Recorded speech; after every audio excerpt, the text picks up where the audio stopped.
अगस्त मास दादी जी का स्मृति मास है और इस मास में स्वतः ही दादी की स्मृतियाँ आने लगती हैं और दादी जी से जो हमने प्रेरणाएं ली वो भी अपने जीवन में हम उसे यूज़ करें, उसका स्वरूप बने, वो शक्ति भी हमें महसूस होती है।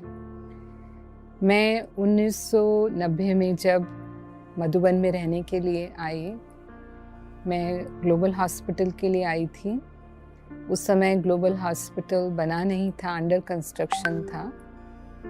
तब मैं डिस्पेंसरी की सेवा में थी। मैं तब दादी जी के समीप आई क्योंकि सभी दादियाँ उस समय पांडव भवन में रहते थे और पूरा मधुबन की सीज़न पांडव भवन में चलती थी। मेरा जो कमरा था वो दादी जी का कमरा उसके ऊपर सामने ही था। तो मैं देखती थी कि सवेरे क्लास में जाने से पहले दादी जी मुरली सुनाने जाते थे, तो क्लास में जाने के पहले कुछ बहनें जो हैं वो दादी जी के कमरे में जाती हैं। तो मुझे भी इच्छा हुई, वैसे मैं नई थी तो मेरी इतनी हिम्मत नहीं होती थी, लेकिन जब मैंने देखा कि बहनें जाती हैं तो मैंने सोचा मैं इनके साथ चली जाऊंगी। तो एक दिन मैं चली गई हिम्मत करके। तो मैंने देखा कि दादी जी तैयार हो रही हैं कमरे में और तैयार होते होते भी इतनी इजी आराम से सब बहनों से बात कर रही हैं, मिल रही हैं। बहनें भी दादी से जो उनको कहना है कह रही हैं। तो मेरे को बड़ा आश्चर्य हुआ। मैंने कहा दादी का ये तो पर्सनल टाइम है और पर्सनल टाइम में भी दादी जो हैं वो सबसे मिल रही हैं। तो संस्था की हेड हैं और मतलब कितना सहज हैं। तो पहले मुझे जो एक संकोच होता था कि दादी जी इतने बड़े हैं, उसके बाद मेरा वो संकोच बिल्कुल ख़त्म हो गया। मुझे समझ में आ गया कि दादी का व्यवहार तो बिल्कुल जैसे माँ जैसा है। और ऐसे ही रात्रि को सेवा में मेरे को एक बार मुन्नी बहन ने बुलाया क्योंकि सर्दियों के समय में बाबा की सीज़न चलती थी और दादी को सर्दियों में खांसी हो जाती थी। तो उन्होंने मुझे कहा कि दादी को कुछ ट्रीटमेंट की ज़रूरत होती है, तो आप रात को आओ, मेरी मदद करो, यानी स्टीम वगैरह देना या कुछ भी, मतलब जो भी छोटे मोटे दादी के उस समय काम होते थे।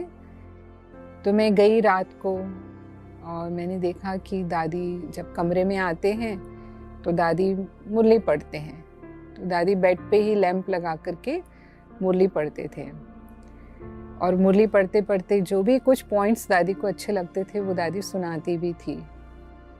और नियम था दादी का, दादी पूरी मुरली पढ़ती थी, बिना मुरली पढ़े दादी कभी नहीं सोई, चाहे प्रोग्राम में कितना भी लेट हो जाए।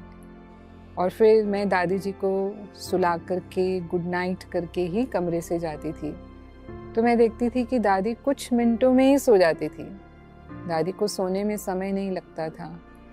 तो इसका मतलब इतना बड़ा कारोबार संभालते हुए भी, इतनी बड़ी जिम्मेवारी निभाते हुए भी उनके मन में कोई टेंशन नहीं होता था, कोई चिंतन नहीं होता था। यानी बाबा की मुरली पढ़ने के बाद दादी इतनी हल्की हो जाती थी कि कुछ ही मिनटों में सो जाती थी। तो मैं कई बार सोचती थी, मुझे आश्चर्य होता था कि हमें सोने में तो 15 मिनट लग जाते हैं, कभी कभी कोई मन में विचार चल जाते हैं तो आधा घंटा भी लग जाता है, लेकिन दादी तो इतना सब कुछ करते हुए भी इतना हल्के हैं, इतना निश्चिंत हैं, सहज सो जाते हैं। तो ऐसे कोई कोई दादी को पूछते भी थे, जो VIPs मिलते थे कभी दादी को, कि दादी आपको टेंशन नहीं होता है? तो दादी हमेशा यही कहती थी कि मैं कभी ये समझती नहीं हूँ कि मैं करती हूँ, ये सब भगवान का कार्य है और वही शक्ति देता है, वही करा रहा है, वही करन करावनहार है, और इसीलिए मुझे कभी भी ना हेडेक होता है और ना टेंशन होता है। उन्हीं दिनों में जब मैं मधुबन में रहने लगी तो मेरी तबीयत पर थोड़ा सा असर आया था। मेरे को सिर दर्द रहता था और थोड़ा-सा मेरी नाक बंद हो जाती थी, कोई एलर्जी मुझे हो गई थी, तो मुझे साँस लेने में दिक्कत होती थी। तो जब मैंने डॉक्टर को दिखाया, ख़ास ईएनटी स्पेशलिस्ट को दिखाया, तो उन्होंने मुझे कहा कि आपके नाक में कुछ मांस बढ़ गया है, तो थोड़ा उसकी माइनर सर्जरी होगी। तो अभी तो हॉस्पिटल तो नहीं बना था, तो हॉस्पिटल में ये सुविधा नहीं थी, तो मैं अहमदाबाद गई और वहाँ पर मैंने सर्जरी कराई और सर्जरी के बाद 2 दिन डॉक्टर ने आराम करके फिर दिखा के जाने के लिए बोला था। तो अपना जो मेन वहाँ हेडक्वार्टर का सेंटर है गुजरात का, तो वहाँ मैं थी और दादी जी भी किसी कारण से उस समय अहमदाबाद आए थे। तो जब दादी जी को पता चला तो दादी जी ख़ास मेरे से मिलने के लिए आए और मैं दादी को देखा तो मुझे इतना आश्चर्य हुआ और इतनी खुशी हुई, क्योंकि इतनी बड़ी दादी, मैं तो बहुत छोटी थी उस समय, बिल्कुल नई थी मधुबन में, और दादी मेरे को मिलने के लिए आई। और वो खुशी के बाद तो मुझे ज़रा भी दर्द की फीलिंग ही नहीं हुई। और मैं ये भी देखती थी जब हॉस्पिटल भी बना तो दादी सब पेशेंट्स को मिलने के लिए आती थी, और जब पेशेंट्स दादी से मिलते थे, कोई अपने मधुबन वाले भी जो बीमार होते थे, एडमिट होते थे, दादी मिलती थी तो आधी बीमारी उनकी तो दादी से मिलने से ही ठीक हो जाती थी, और बाकी तो फिर डॉक्टर इलाज करते ही थे। तो दादी बिल्कुल माँ की तरह सभी भाई बहनों की केयर करती थी। 93 में इंदौर जोन की सिल्वर जुबली थी और मुझे ओम प्रकाश भाई जी जो इंदौर जोन के इंचार्ज थे, उन्होंने ही समर्पित कराया था, क्योंकि हम इंदौर जोन से निकले थे और वही मुझे दादी जी को सुपुर्द करके गए थे।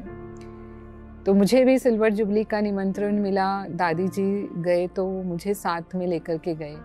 मधुबन से पूरी एक बस गई थी वहाँ सिल्वर जुबली के प्रोग्राम में, लेकिन मैंने दादी जी के साथ पहली बार उस समय ट्रैवल किया। तो वहाँ सिल्वर जुबली के प्रोग्राम में काफ़ी हज़ारों भाई बहनें आए हुए थे और उन्होंने 25 कुमारियों का, सिल्वर जुबली थी इसलिए 25 कुमारियों का उन्होंने समर्पण समारोह भी रखा था। तो मैं दादी जी के पास थी, तो भाई जी दादी जी से मिलने के लिए आए कोई कारण से, तो मुझे देखा तो भाई जी ने दादी जी को कहा कि दादी जी ये तो हमारी ही कुमारी हैं, आपके पास सेवा में हैं, तो आप कहो तो इसका भी समर्पण करा देते हैं। तो मैं चुप रही, क्योंकि हॉस्पिटल में समर्पण का नियम नहीं था, क्योंकि हॉस्पिटल अलग ट्रस्ट का है। तो मैं थोड़ा सा उलझन में थी कि पता नहीं समर्पण हो सकता है कि नहीं हो सकता, तो मैं चुप थी। तो दादी जी ने मेरी तरफ देखा और जब दादी जी ने देखा मुझे तो दादी समझ गई, जैसे कि एक वाइब्रेशन से समझ में आ जाता है कि मैं बहुत मतलब उसमें मुझे ही नहीं समझ में आ रहा है। तो दादी ने कहा कि तुमको समर्पित होना है तो दादी की तरफ से तुमको छुट्टी है, आप समर्पित हो सकते हो। तो मैंने कहा दादी मैं तो हॉस्पिटल में हूँ, तो क्या मैं समर्पित हो सकती हूँ? तो दादी ने कहा हाँ क्यों नहीं, दादी कह रही है ना आपको। बस फिर तो मैं इतना खुश हो गई, मैंने कहा कि दादी ने कह दिया, भाई जी ने कह दिया। हालांकि मैं सचमुच समर्पित होना चाहती थी, लेकिन क्योंकि मुझे पता था कि हॉस्पिटल का ट्रस्ट अलग है और उसमें समर्पण वाली चीज़ नहीं है, तो हम तो सेवा कर रहे हैं, बाबा की सेवा कर रहे हैं, समर्पण भाव से सेवा कर रहे हैं, तो उतना ही काफ़ी है, उसमें ही संतुष्ट थे।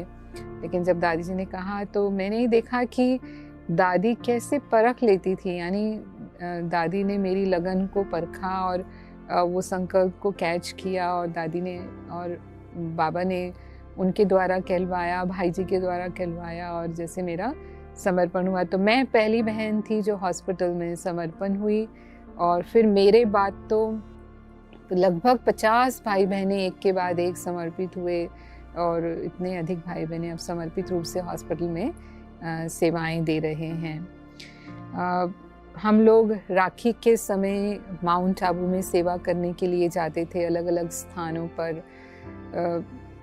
माउंट में स्कूल्स हैं, बैंक्स हैं, होटल हैं, मंदिर हैं, और भी बहुत से स्थान हैं, तो अलग अलग ग्रुप बना करके हम लोग सेवा करने के लिए जाते थे। तो 1 साल मुझे बैंक्स में ये सेवा करने का चांस मिला। तो जब हम बैंक्स में गए तो मैंने जो विचार किया, नॉर्मली हम कहते हैं कि हमें कुछ खर्च ही नहीं चाहिए, आप हमें कोई कमी छोड़ने का ना संकल्प लेंगे।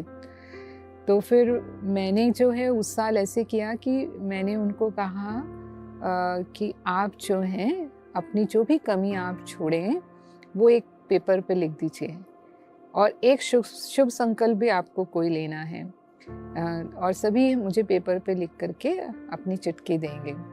फिर चाहे किसी की वो आदत है, मानो कोई सिगरेट पीता है या कोई भी और व्यसन की आदत है, या किसी को बहुत गुस्सा आता है, या किसी में आलस है, जो भी, तो उन्होंने सबने खुशी खुशी से लिख के दिया। और वो सारे स्लिप्स मैंने इकट्ठे कर लिए और लगभग सभी बैंक से हमने इकट्ठे किए। और जब मैं रात को दादी जी के पास सेवा में जाती थी तो दादी जी ने मेरे को पूछा कि आज क्या किया। और नॉर्मली दादी जी पूछते थे मेरे से कि आपने क्या किया आज, क्योंकि मैं कई बार वीआईपीज़ को समझाती थी फ्री टाइम में जब मैं हॉस्पिटल से आ जाती थी। तो दादी जी मेरे से ये समाचार अधिकतर लेते थे, तो मैं दादी को सुनाती थी कि आज मैंने किसको समझाया या किसको बाबा का परिचय दिया। तो दादी को मैंने बताया कि दादी हम राखी बांधने गए थे आज, और मैं वो सारी चिट्ठियाँ लेकर के आई थी और मैंने दादी को दिखाया कि दादी देखो सभी ने आज संकल्प किया है, और इतने अच्छे अच्छे संकल्प सबने लिख के दिए हैं। तो दादी ने पढ़ा और दादी को भी अच्छा लगा वो।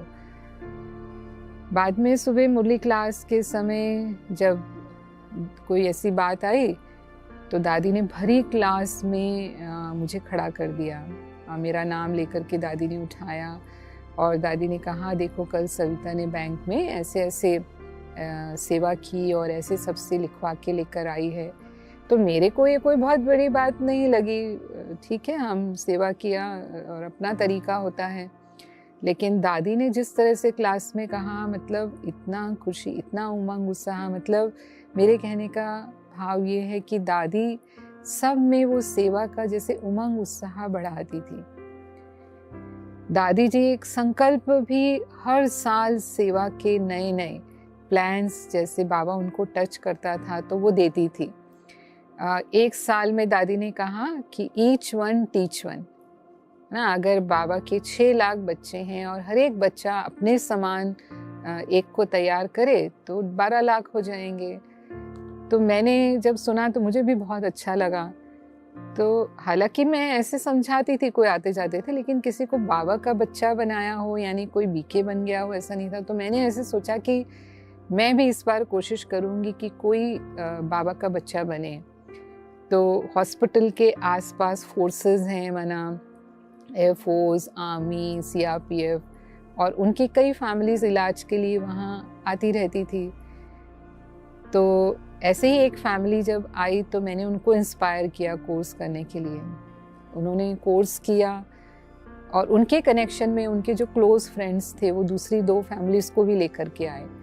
तो इस तरह से ये 3 फैमिली ने कोर्स किया, और सिर्फ कोर्स ही नहीं किया, वो मुरली भी सुनने लग गए। तो जब उनको मुरली सुनते हुए 1-2 महीना हो गया तो मैंने उनको दादी जी से मिलवाया। उस समय तक ऐसा था कि माउंट आबू से लोकल कोई भी नहीं आता था, यानी बाहर से बहुत भाई बहनें आते थे लेकिन लोकल कोई भी भाई बहनें नहीं आते थे।